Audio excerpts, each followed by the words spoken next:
오늘도 좋은 소식 물고 온 파랑새입니다. 대통령의 SNS 정치 52주 연속 오른 서울 아파트값 과연 잡을 수 있을까? 자, 불과 2시간도 안 돼서 한방에 36억 떨어진 압구정 현대 충격에 휩싸인 시장. 자, 이런 기사가 또 나왔죠. 자, 이젠 떨어진다고 또 공격을 하는 것 같은 제목의 기사였습니다. 충격에 휩싸임이 아니라 한호를 지르는 뭐 이렇게 가야 되는 거 아닙니까? 가열된 아파트값, 집값 지금 잡아내고 있는 거 아닙니까? 자, 이런 기사도 나왔습니다. 다주택자 테러 열어주자 서울 매물 하루 새 1300개 쏟아졌다. 부동산 안정을 위해서 지금 대통령께서 아주 고군분투하고 있습니다. 자, 이처럼 국민만 생각하고 국민을 위해서 열심히 일하는 우리 이재명 대통령, 미국의 모닝 컨설트 지지율 조사를 보겠습니다. 결과를 보기 전 요즘 극우 매체들마저 곳곳에서 항복을 하고 있다. 70대 이상마저 잼며들게 한 대통령의 인기, 뭐 이렇게 대서특필하는 기사도 있었고요. 자, 이는 자연스러운 형상이다. 안 그러면 다 죽거든요. 오늘 나온 미국의 유명 여론조사기관 모닝 컨설트 이재명 대통령 지지율 조사를 보면 자, 2%포인트 상승한 59%로 취임 이후 모닝 컨설트 최고치의 결과가 나왔습니다. 국내 조사에서만 오르는 게 아니라 미 조사에서도 올랐다라는 것이죠. 그렇다면 실제 지지율은 67에서 70%일 가능성이 매우 높습니다. 윤석열 때 한국갤럽 34%일 때 모닝 컨설트는 24. 자, 이렇게 유지가 됐었는데 이런 갭 차이를 봤을 때 거의 8에서 10% 차이가 납니다. 그래서 모닝 컨설트 59%는 이재명 대통령, 자, 국내 조사 보정하면 68에서 70%가 나온다. 이게 정상이다. 자, 이렇게 생각을 해봅니다. 대통령의 지지율은 계속 상승할 것으로 생각이 듭니다. 그 중에서도 어둠의 당원들의 하락 덕분에 자, 우리가 지선에서 상당히 유리한 고지를 밟을 것으로 보이고요. 한국일보마저 전환길 또 선 넘었다. 1000억 건국 펀드로 윤석열 중심 제2국가 건설, 이런 정말 넋 빠진 소리를 했는데 윤석열을 건국 윤버지로 만들 계획을 밝혔다고 합니다. 건국 자금이 고작 1000억입니까? 아무튼 뭐 미쳐도 단단히 미친 것 같고요. 심지어 건국 준비 자금, 건국준비위원회도 준비 중이라고 합니다. 국민들 분노한 지점은 바로 임시정부 그리고 독립공채펀드. 야, 펀드 이름을 임시정부 독립공채. 분노할 수밖에 없겠죠. 분노가 치밀어 오르죠. 최소 1억 원 내라. 영수증 끊어주겠다. 이런 말도 했네요. 이러니까 같은 편조차 아우, 선을 넘었다. 내란 송동이다 이거. 이렇게 비판이 쏟아졌다고 합니다. 대한민국 정부가 있는데 건국을 하겠다? 이거 당연히 이거 내란 송동이죠. 자, 그리고 전환길이 이렇게 말하는 거 혹시 깜빵 안 가려는 작전 아닙니까? 나 망상이 이렇게 심해. 나 정신병 있어. 망상이 심해. 이런 거 아니에요? 오늘 나온 사진입니다. 다 손을 잡고 원팀을 외쳤습니다. 황명선, 강덕구 우리 원팀이다. 이현주 그동안 미안합니다. 당원 동료 의원들에게 송구합니다. 자, 원팀 또 이렇게 외쳤고요. 정청래 당대표도 지도부는 이제 단결해 지방선거 승리하자. 자, 일단락 됐다. 이런 기사가 나왔습니다. 이제 우리 원팀 맞는 거죠? 아싸, 원팀 됐다. 원팀. 지방선거 뭐 대구까지 이기죠. 대구 경북까지.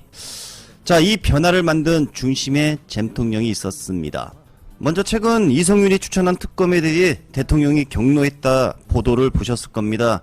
원내 지도부가 추천하라 해서 이성윤이 추천을 했고, 그리고 원내에서 의원들로부터 추천받은 5명의 특검을 검증하고 최종 이성윤 의원이 추천한 특검 후보를 청와대로 올린 겁니다. 그러자 대통령이 버럭했다. 여당 관계자의 목소리가 나왔다는데, 그러나 지금 보시는 오른쪽 이규현 홍보수석이 직접 언론에 나와 사실이 아니다. 대통령은 그런 적이 없다. 참모들도 들은 적 없다. 자, 격노했다는 부분 들은 적이 없다. 본 적도 없다. 팩트체크를 해주었습니다. 자, 오른쪽 비서실장도 현안 브리핑에서 특검 추천 논란에 대해 대통령 뜻 말할 때 정말 신중하라. 자, 이렇게 팩폭을 날렸습니다. 여당 관계자가 누군지는 모르겠으나 언론에 흘린 내용은 전부 거짓말이었다는 것입니다. 일단 둑구와 언년이 잘 좀 하자. 그리고 이 사진을 보면서 뭐 잘못한 사람의 표정이죠. 뭐 짜증나거나 한한 사람의 표정이 아니라 아이씨 걸렸네. 아이씨. 그간은 우리 당원들을 혼란스럽게 하고 힘들게 했던 민주당과 조국혁신당의 합당 논란, 이제 깔끔하게 정리됐습니다. 어제 합당에 강하게 반대했던 강덕구 최고위원이 실수로 올렸다가 삭제한 자신의 페북글로 이 모든 전말이 드러났습니다. 이에 붕괴한 최욱과 최강욱, 욱브라더스의 욱하는 영상 같이 보시죠. 어제 굉장히 중요한 해프닝이 하나가 벌어졌습니다. 합당 문제로 이제 강하게 반발을 했던 강덕구 의원이 합당 관련해서 자신의 페북에 글을 하나 올렸다가 급하게 삭제하는 일이 있었습니다. 네. 그 강덕구 의원이 올린 삭제된 페북 중 일부를 소개를 좀 해주시면 고맙겠습니다. 네, 어제 말씀드린 대로 홍익표 수석을 만났습니다. 홍익표 수석이 전한 통합에 관한 대통령의 입장은 통합 찬성입니다. 현재 상황상 지방선거 이전 통합은 어렵지만 지방선거 이후에 합당을 하고 전당대회는 통합 전당대회로 했으면 하는 것이 대통령의 바람이라고 합니다. 총리께서 말씀하신 부분과 편차가 있는 것 같습니다. 대통령님의 정확한 입장을 확인할 필요는 있다고 생각하나 홍 수석이 전한 내용이었습니다. 네. 자, 이걸 계속 올려줘 주시고요. 요거를 이제 보면은 첫 구조를 보면 어제 말씀드린 대로 홍익표 수석을 만났습니다라고 적혀 있지 않습니까? 네. 그래서 저는 전날 페북에 홍익표 수석을 만난다는 내용이 있는지 찾아봤어요. 없더라고요. 그러니까 이것은 페북에 올리려고 작성된 글이 아니다. 누군가에게 전달하려고 했던 글입니다. 네, 그거는 이제 확실합니다. 누구에게 전달하려고 했는지는 저는 잘 모르겠습니다. 네. 저는 어제 저거를 저녁 때 접하고 되게 놀랐어요. 이거를 홍익표 수석이 그 여의도에 지난주에 거의 상주하다시피 하면서 의원들을 만나고 있다라는 소리는 듣고 있었단 말이에요. 그런데 그때 저런 얘기를 했나 보구나 라는 생각. 그 다음에 저거를 최고위원이라는 분이 어떤 식으로든 저렇게 노출을 한 게 어떤 경위로 저렇게 됐을까 하는 거에 대한 의문. 그 다음에 총리께서 얘기한 것과 편차가 있다라고 하는 건 무슨 말일까? 총리는 뭐라고 했기 때문에 저러는 걸까? 이런 것들이 막 복합적으로 머리에 떠오르고 거기에다가 더하기 한 국회의원과 한 국무위원 간의 문자라고 했던 텔레그램 캡처 사진이 있었죠. 그렇습니다. 그것까지 이제 연결돼서 생각을 하니까 네. 저는 매우 화가 나고 마음이 진짜 화가 부러졌습니다. 나죠. 이럴 수가 있나. 그 강덕구 의원이 저런 메시지를 올렸다가 지운 이유는 뭐 윤석열 정부에서는 그냥 대통령이 수시로 당무개에 대놓고 했는데 그랬기 때문에 망한 정부 아닙니까? 그래서 우리 정부는 좀 그러지 말자라는 어떤 취지에서 혹시라도 대통령이 당무 개입에 대해서 우려가 될까봐 저는 이걸 빛의 속도로 삭제를 했다고 보고. 아니야, 이거 잘못 올린 거라니까. 내가 설명해줬는데도 못 알아듣네.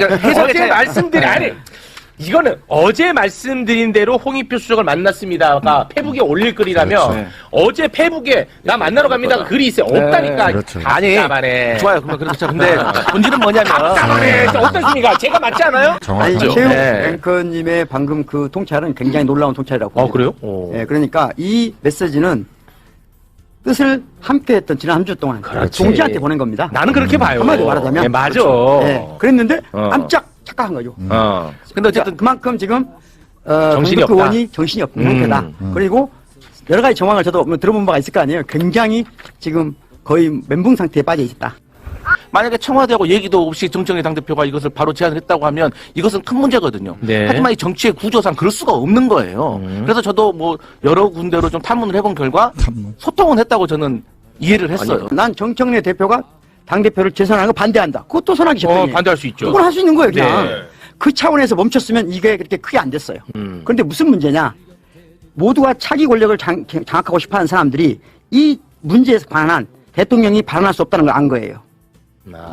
대통령이 발언하는 순간 대통령 자체가 위험해지거든요. 그게 제일 나쁘죠. 예. 그걸 이용해서 그런 상황을 대통령이 이용했다는 자기가 게 제일 대통령을 나쁘죠. 대변하는 거예요. 이게 나쁜 거예요. 아. 이런 권력투쟁은 당을 파괴합니다. 대통령이 당무 개입을 할 수 없다는 조건, 아. 또 민주당의 입장, 그렇기 때문에 대통령이 이에 관련해서 어떤 발언도 할 수 없다는 것, 기껏해야 정무수석을 통해서 간접적으로 할 수 없다는 걸 알고 있는 정치인이 그렇죠. 그 합당 의지를. 그것을 이용한다는 건 제가 보기엔 룰을 벗어난 것이다. 아, 네. 그리고 유권자나 지지자는 그걸 알고 있다, 보고 있다. 그런 생각입니다. 유시민 작가 절대 앞으로 모시지 말라고 애원하는 사람들이 많이 있었습니다. 이걸 그러니까 좀 댓글을 얘기하는 게 아닙니다. 제가 카톡을 얘기하는 겁니다. 거잖아. 이재명 대통령을 가장 강력하게 도왔던 인물이 유시민 작가야. 맞죠? 네. 그럼 유시민이 정신 나간 사람 아니고서야 이재명을 대통령까지만 만들고 대통령이 된 다음에는 이재명을 죽일 이유가 뭐가 있냐는 거야. 정신 나간 유시민이 아니고서야. 말이 안 되는 세계관이잖아요. 그렇죠. 자, 이렇게 얘기하면 뭐 유시민이 성령이냐 또 이러겠죠. 유시민 미워할 수 있습니다. 싫어할 수 있습니다. 비판할 수 있습니다. 하지만 절대적으로 동의할 수 없는 생각을 제게 강요하면 저는 그거는 받아들일 수 없다는 거예요.